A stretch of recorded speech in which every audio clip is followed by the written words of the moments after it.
ถ้าเฮาฝึกอานาปานสตินี่นะถ้าเฮาฝึกเป็นอัตโนมัติแล้วนี่นะมันจะเห็นมันจะโฟกัสเข้าไปมันจะจี้เข้าไปลึกๆคือหยังคือขันธ์ห้าอันสัญญานะมันจะเก็บตัวนี่แหละตัวสกาตัวสัญญานี่แหละสัญญานี่แหละมันเฮ็ดให้เป็นบาดฐานต่อเนื่อง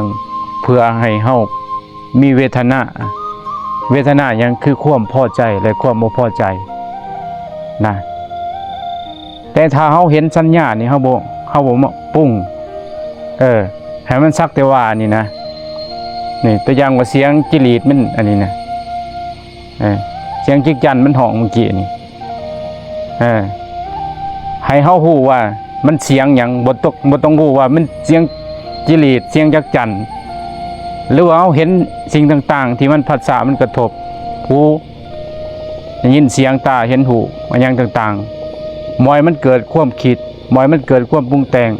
มอยมันเอาสัญญามาปรุงแต่งเมื่อมันบ่มีสัญญานิโรธความดับมันก็เบิดไปดับสัญญานี่แหละเคลื่อนว่า